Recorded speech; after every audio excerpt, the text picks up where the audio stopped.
नमस्कार दोस्तों, मेरा नाम है विजय कुमार। आप देख रहे हैं कॉमिक्स पिटारा चैनल को। तो चलिए दोस्तों, हम लोग कॉमिक्स पढ़ रहे थे तबाही का सूरज, जो कि राम रहीम की कॉमिक्स है। इसका पहला पार्ट मैंने अपने चैनल पर अपलोड कर दिया है। पहले पार्ट में मैंने इस कॉमिक्स को 15 पेज तक कवर कर दिया था। अब इस पार्ट में इसके आगे कहानी को शुरू करते हैं। हुमांचू के नीचे उतरते ही राम रहीम ने एक साथ उस पर छलांग लगा दी, लेकिन अगले ही पल आई उफ राम भैया, इसके तो पूरे शरीर में बिजली का करंट दौड़ रहा है। हाँ, आओ प्यारे भतीजो, क्या एक ही बार में हिम्मत हार बैठे? आओ अपने चचा से गले तो मिल लो। कुत्ते, मैं तुझे जिंदा नहीं छोड़ूंगा।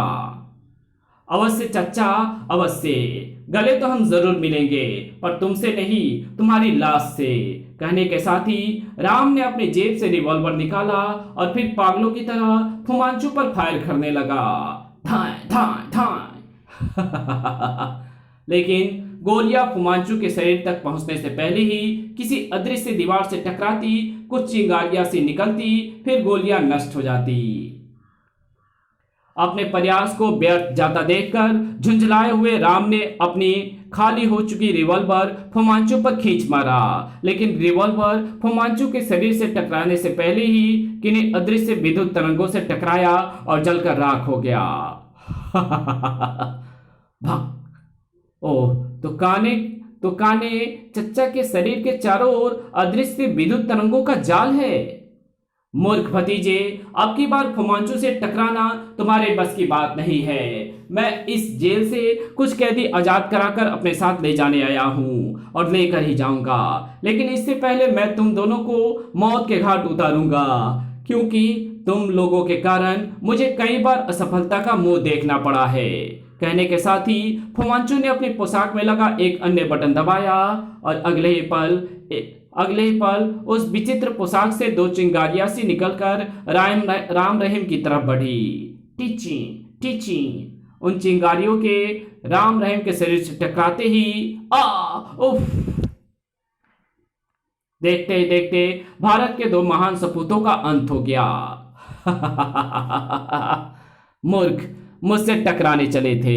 अपनी सफलता पर खुश होते हुए फुमांचू ने आगे बढ़ने के इरादे से अभी पहला कदम ही बढ़ाया था कि रेट रेट रेट टर टर टर रेट रेट टर टर टर। मूर्ख इंसानों, फुमांचू को रोकना तुम्हारे बस की बात नहीं है। मैं अपने उद्देश्य में सफल होकर रहूंगा। धाए रेट रेट। अपना पहला आक्रमण असफल होते देख जेल कर्मियों ने उस पर दस्ती बमों की बारिश कर दी। भड़ाम भड़ाम, लेकिन अगले पल जब धुएं का बमंडल छटा उफ, यह आदमी है या जिन? इतनी भयंकर बमबारी में भी ये सुरक्षित है क्या? फिर फुमांचू ने जेल कर्मियों को आश्चर्य से निकलने का मौका नहीं दिया। उसने अपने विशेष पोशाक में लगे एक अन्य गुप्त बटन को दबाया। उसके जिस्म के चारों ओर से चिंगारियां निकलकर उनकी ओर बढ़ी। टिंची टिंची और अगले पल आई आई उफ आई। इस तरह अपना रास्ता साफ कर फुमांचू जेलर के ऑफिस में पहुंचा और वहां से जेल के खतरनाक कैदियों की फाइल लेकर जेल के बैरिकों की ओर बढ़ा। फिर तो तुम हो चंबल के मशहूर डकैत राम आसरे। बोलो, आजीवन इसी जेल में सड़ना चाहते हो या आजाद होना चाहते हो? मैं आजाद होना चाहता हूं। गुड। इसी तरह दूसरी बैरक में तुम रंगा बिल्ला हो। जेल के रिकॉर्ड के अनुसार परसों सुबह तुम दोनों को ही फांसी दी जानी है। बोलो, जिंदगी चाहते हो या मौत? जिंदगी। मुझे भी यही उम्मीद थी। बाहर निकलो। इस तरह तिहाड़ जेल के करीब 600 कैदियों को लेकर फुमांचू सम्राट ग्रह की ओर चल पड़ा। दूसरे दिन पूरे भारत में शोक दिवस मनाया जा रहा था। सेना के करीब 200 जवानों और राम रहीम के अंतिम संस्कार के समय सेना की विशेष मातमी धुन बज रही थी। हाय मेरे बच्चों, तुम्हें किसकी नजर लग गई? बस करो राधा, शहीदों की चिता पर रोया नहीं करते। सुबक सुबक, मेरे बच्चों तुम्हारी कुर्बानी बेकार नहीं जाएगी। फुमांचू को तुम्हारे खून की एक एक बूंद का हिसाब देना होगा। इधर सम्राट ग्रह में मेरे साथियों, आज मेरे लिए बहुत खुशी का दिन है। आज मेरे रास्ते की सबसे बड़ी रुकावट भारतीय सीक्रेट सर्विस के एजेंट राम रहीम के रूप में हमेशा हमेशा के लिए चिता में जलकर राख हो चुकी है। और अब जल्द ही मेरा विश्व सम्राट बनने का सपना पूरा होगा। इस अवसर पर मैंने एक प्रतियोगिता का आयोजन किया है।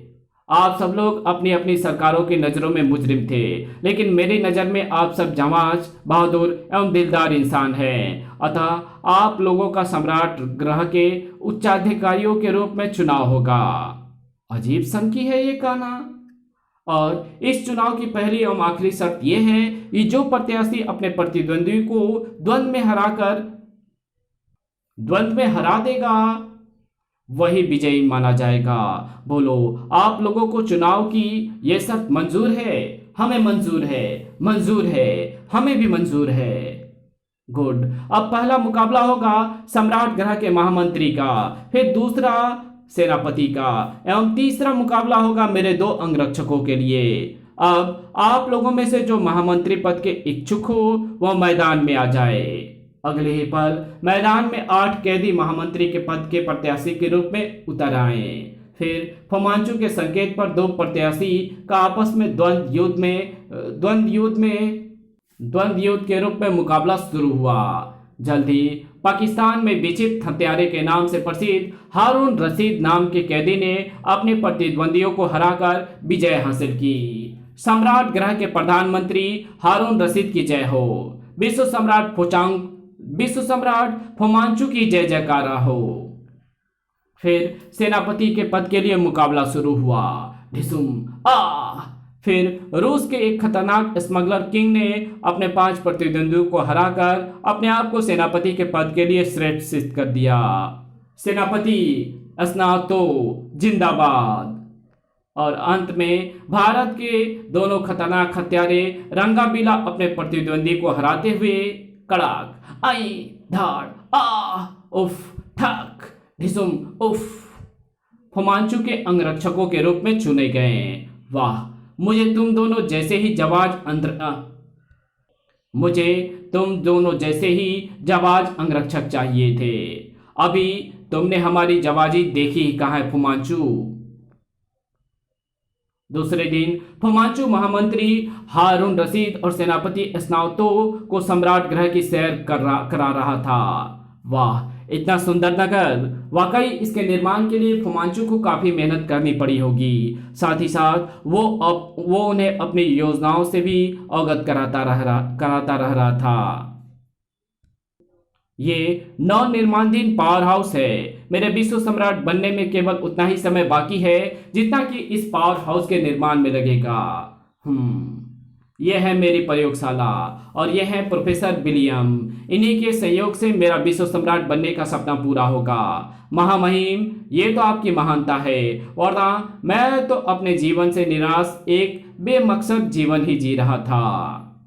इसी तरह 15 दिन गुजर गए और इन 15 दिनों में हारून रशीद, महामंत्री, सेनापति स्नाउतो एवं रंगाबीला फुमांचू की पूरी योजना एवं सम्राट ग्रह के चप्पे चप्पे से वाकिफ हो चुके थे। सेनापति स्नाउतो, हमें मास्टर की योजना को पूरा कराने के लिए अपनी तरफ से जी जान से कोशिश करनी चाहिए। हाँ, और उसके लिए हमें पावर हाउस के निर्माण कार्य को जल्द से जल्द पूरा करवाना होगा। ऐसा कभी नहीं होगा। हम फुमांचू के प्रत्येक इरादे को खाक में मिला देंगे। और उसी रात रंगा बिल्ला के मध्य एक गुप्त मंत्रणा हुई और बिल्ला अपनी स्टैंड गन लेकर शस्त्रागार पहुंचा। सर, आप रात के इस समय? हाँ, शायद मेरी गन में कुछ खराबी आ गई है, मैं इसे बदलना चाहता हूँ। ठीक है सर, अब आप अंदर जाकर अपनी गन बदल लीजिए। शस्त्रागार के अंदर थोड़ी तलाश के बाद, वाह, बन गया काम। फुमांचू, अब जल्द ही तेरे सम्राट ग्रह में मौत का साम्राज्य होगा। अगले ही पल बिल्ला ने कुछ टाइम बम अपने वस्त्रों में छुपाए और एक टाइम बम में एक विशेष टाइम फिक्स करके शस्त्रागार में छुपा दिया। टिक टिक फिर जल्दी जल्दी कुछ दस्ती बम अपनी जेब में डाले और एक स्टैंड गन लेकर शस्त्रागार से बाहर निकल आया। गन बदल रहा है सर? हाँ।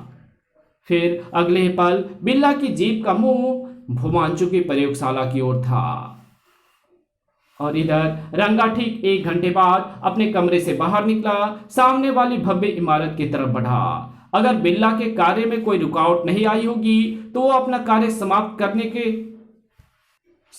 करके यहां पहुंचने ही वाला होगा। अतः योजना अनुसार मुझे अपना मोर्चा संभाल लेना चाहिए। फिर जैसे ही रंगा भव्य इमारत के गेट पर पहुंचा, क्या बात है रंगा, तुम रात के इस समय यहां क्यों आए हो? वाह वॉचमैन, मैंने सुना है तुमने मुझे गाली दी है।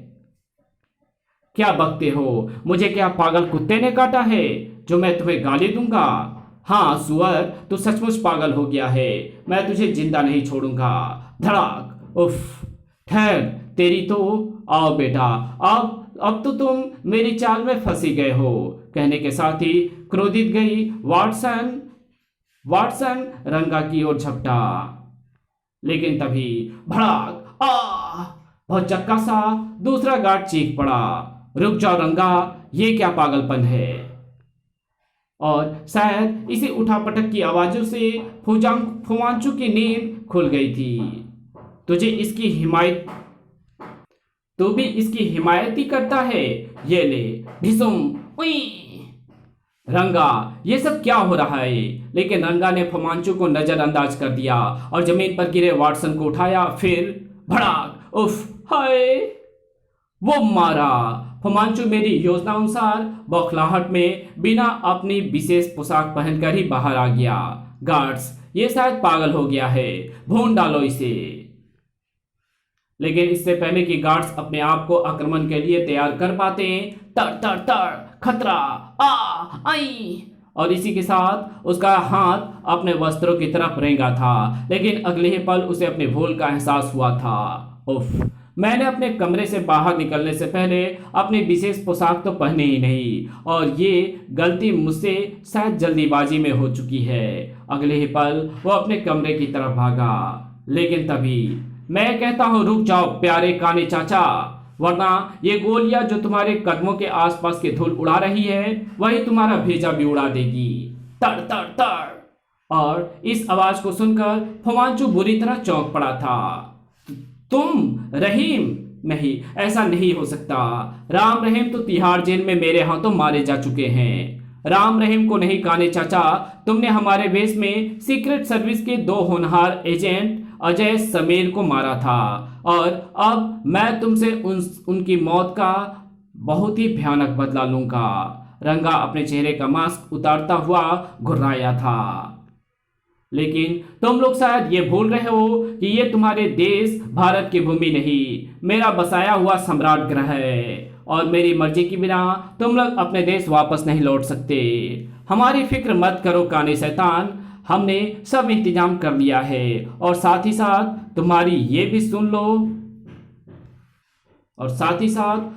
भी सुन लो कि मैंने तुम्हारे दोनों पावर हाउसों, प्रयोगशालाओं तथा शस्त्रागार में टाइम बम फिट कर दिए हैं, जो अब से ठीक आधे घंटे बाद फटेंगे, और इसी के साथ तुम्हारी तबाही की कहानी शुरू हो जाएगी।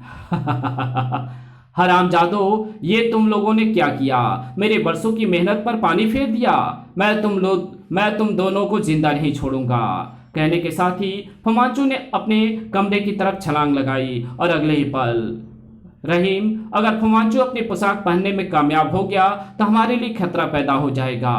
भड़ाक। ऐसा कभी नहीं होगा राम भैया। कहने के साथ ही रहीम ने अपनी जेब से एक दस्ती बम निकाला और भड़ाक। रहीम, वो देखो, फुमांचु सेफ से अपनी विशेष पोशाक निकाल रहा है। फिर बिना कोई क्षण गवाए रहीम ने एक दस्ती बम सेफ की तरफ उछाल दिया, लेकिन खतरे का एहसास होते ही फुमांचु ने एक और छलांग लगा दी। भड़ाम। उफ, कमबख्तों ने बड़ी भारी चोट दी है, अब यहां से भाग निकलने में ही भलाई है। तभी सोए। उफ, चच्चा, तुम्हारा खेल खत्म हो चुका है। अब तुम विश्व सम्राट बनने की जगह हमारे साथ चलकर भारत की जेल के मेहमान बनो।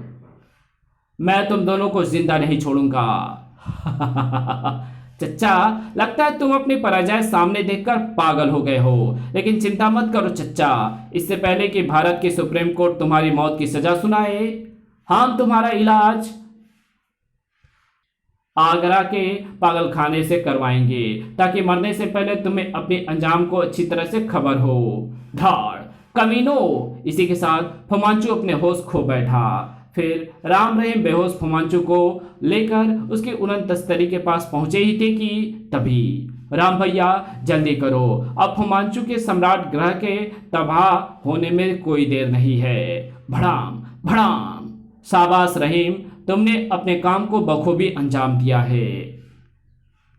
फिर राम रहीम बेहोश फुमांचू को उसी की उड़न तस्तरी में लेकर पृथ्वी की ओर चल पड़े। लेकिन अब उड़न तस्तरी चीफ मुखर्जी के ऑफिस के विशाल कंपाउंड में उतरी तो राम रहीम ने फुमांचू को उड़न तस्तरी से गायब पाया।